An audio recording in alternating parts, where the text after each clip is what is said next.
आखिर इस शख्स ने सैफ अली खान पर हमला क्यों किया?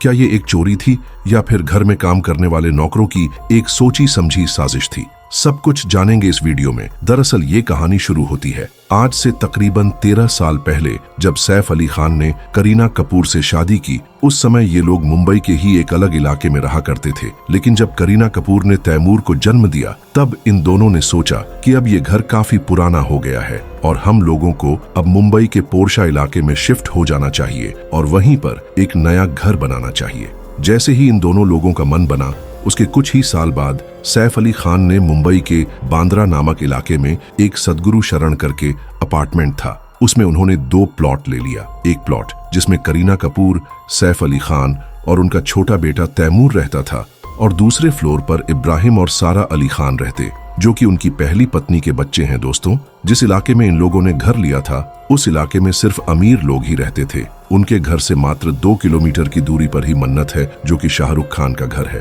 और उनके घर से 3 किलोमीटर दूरी पर गैलेक्सी है, जो कि सलमान खान का घर है। तो आप सोच सकते हैं कि इस इलाके में घर लेना कितना महंगा है। कहा जाता है कि सैफ अली खान का घर लगभग 300 करोड़ का है। दोस्तों, ये तो हो गई बेसिक जानकारी जो मुझे आपको देना था, ताकि आपको ये कहानी अच्छे तरीके से समझ में आए। अब आ जाते हैं 15 जनवरी के रात को, जिस दिन ये सारी घटनाएं हुई थी। दोस्तों, आमतौर पर सैफ अली खान की घर में हमेशा 7 लोग मौजूद रहते थे। एक सैफ अली खान खुद, दूसरी करीना कपूर, तीसरा उनका बेटा तैमूर और इब्राहिम, और 5वीं सारा अली खान और 2 काम करने वाली मेड। दोस्तों, जिस दिन ये घटना हुई उस दिन करीना कपूर घर पर नहीं थी, और साथ ही साथ सारा अली खान भी, क्योंकि करीना कपूर और उनकी बहन करिश्मा कपूर और उनकी एक कॉमन फ्रेंड रिया और सोनम कपूर, अनिल कपूर की बेटी, ये सारे लोग एक पार्टी में गए हुए थे और वहीं पर पूरी रात बिताने वाले थे। और वहां पर जाकर उन लोगों ने स्टोरी भी डाली थी, मगर उन लोगों को ये नहीं पता था कि इस समय उनके घर पर क्या तांडव मचा हुआ है।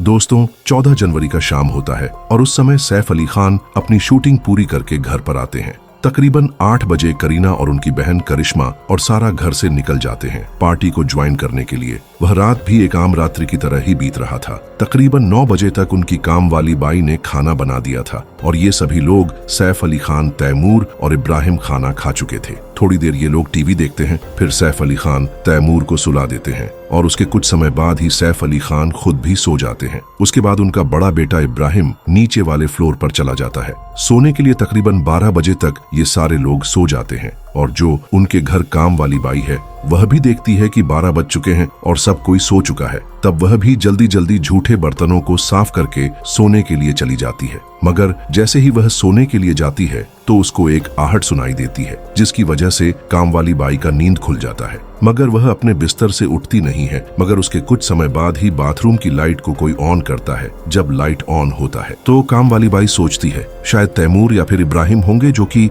रात के समय टॉयलेट करने आए होंगे। मगर उसके कुछ समय बाद ही काम वाली बाई को याद आता है कि सभी कमरों में तो अपना प्राइवेट खुद का बाथरूम है, तो इस समय टॉयलेट करने आखिर आया कौन है। धीरे धीरे काम वाली बाई हिम्मत जुटाकर जाती है देखने की आखिर बाथरूम में है कौन। जैसे ही वह बाथरूम के पास पहुंचती है तो वो देखती है कि एक 6 फुट का आदमी पैंट शर्ट और मुंह पर मफलर जगाए हुए और कंधे पर एक पतला सा बैग और एक हाथ में ब्लेड और एक हाथ में चाकू लिए खड़ा है। उसको देखने के बाद तो काम वाली बाई की तो मानो जैसे हालत ही खराब हो गई। वह 1 मिनट के लिए सन्न हो गई और डरते डरते वह उस आदमी से पूछती है कि तुम यहाँ क्या करने आए हो और तुमको क्या चाहिए। तो वह आदमी इशारे से बताता है कि मुझे 1 करोड़ रुपए चाहिए। जैसे ही ये बात काम वाली बाई सुनती है वह चिल्ला देती है, जिससे गुस्सा होकर वह मफलर वाला इंसान काम वाली बाई पर चाकू चला देता है। अपने आप को बचाते हुए काम वाली बाई भागती है, मगर इसके दौरान काम वाली बाई के हाथ, पैर और उंगलियों पर उस मफलर वाले इंसान का चाकू लग जाता है,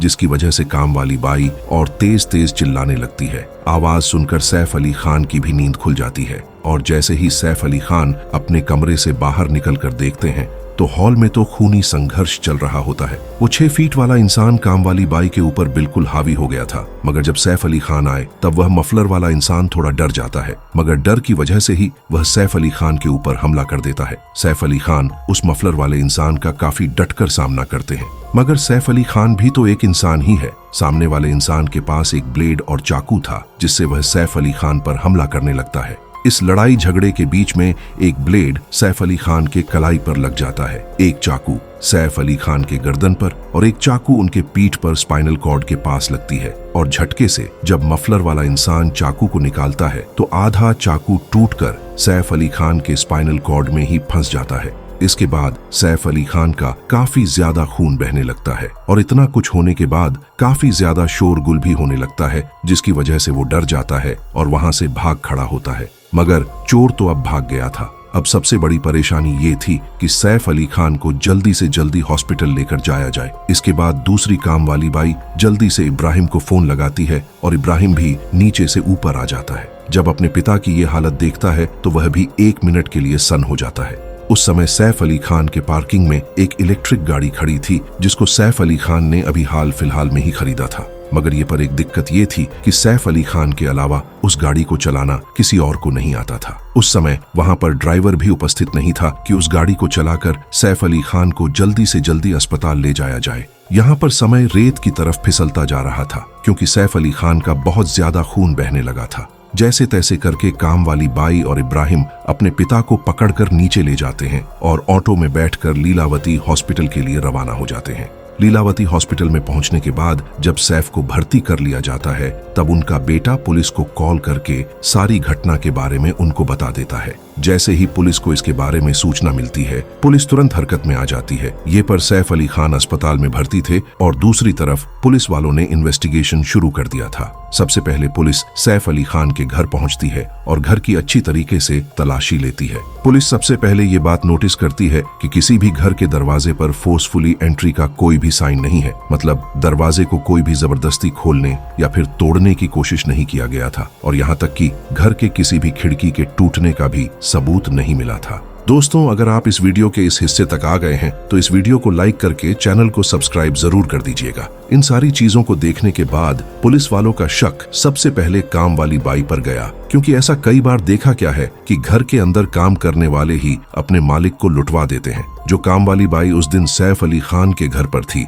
उस हमले में उसके हाथ में एक कट लग गया था, जिसकी वजह से अस्पताल वालों ने उसका मलहम पट्टी करके उसे तुरंत घर भेज दिया था। और पुलिस सबसे पहले उस काम वाली बाई के पास पहुंचते हैं, क्योंकि सैफ अभी आईसीयू में भर्ती थे और उस समय सिर्फ काम वाली ही ने सब कुछ देखा था। पुलिस वाले काम वाली के घर जाती है और सारी डिटेल्स उसे लेने लगते हैं और काम वाली बाई सब कुछ सच सच बताने लगती है, जो जो उसने देखा था। मगर पुलिस को फिर भी उसके बातों पर विश्वास नहीं होता है। जब तक उन लोगों ने सारे सीसीटीवी कैमरास को नहीं खंगाला, तब तक पुलिस वालों को काम वाली बाई के बातों पर भरोसा नहीं होता है। दोस्तों, प्राइवेसी रीजन की वजह से सैफ अली खान के घर में एक भी सीसीटीवी कैमरा नहीं था, मगर उनके बिल्डिंग में एक कैमरा था, जिसमें पुलिस वालों ने देखा कि एक मुंह पर मफलर बांधे हुआ एक इंसान 1 बजे के लगभग बिल्डिंग में एंट्री लेता है और लगभग 3:33 पर वह बिल्डिंग से बाहर भागते हुए दिखाई देता है। इसके अलावा उस चोर की कोई भी पहचान नहीं हो पाई। इस चीज के बाद पुलिस वालों को एक बात तो क्लियर हो गई थी कि घर के अंदर का कोई भी उस चोर से मिला हुआ नहीं था। उसके बाद पुलिस वाले इन्वेस्टिगेशन को और तेज कर देते हैं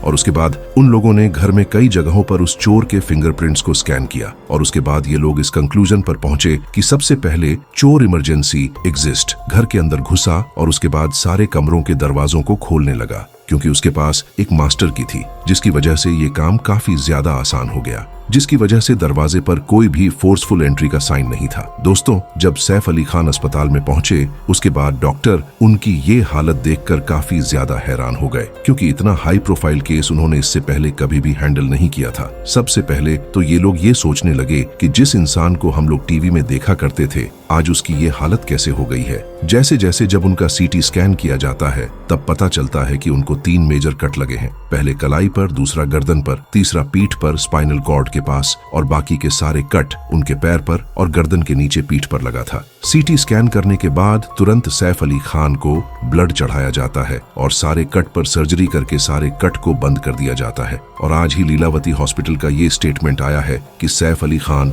अब इस समय खतरे से बाहर है, लेकिन अगर उस चोर के पास बड़ा चाकू या फिर बंदूक होता तो इस समय सैफ अली खान के साथ कुछ भी हो सकता था। दोस्तों, आज 2 दिन बीत चुके हैं और अब तक पुलिस के हाथों वह अपराधी पकड़ा नहीं किया है जिसने सैफ अली खान पर हमला किया था। मगर ये पर कुछ लोग ये भी दावा कर रहे हैं कि जिस इंसान ने सैफ अली खान पर हमला किया था वह लॉरेंस बिश्नोई का एक शूटर था। इस बात में कितनी सच्चाई है ये तो अभी किसी को भी नहीं पता है, लेकिन अगर आपको ये जानना है कि लॉरेंस बिश्नोई भारत का इतना बड़ा गैंगस्टर कैसे बना, तो आपकी स्क्रीन पर एक वीडियो आ रही है, उस पर क्लिक करके उसे वीडियो को जरूर देखिएगा।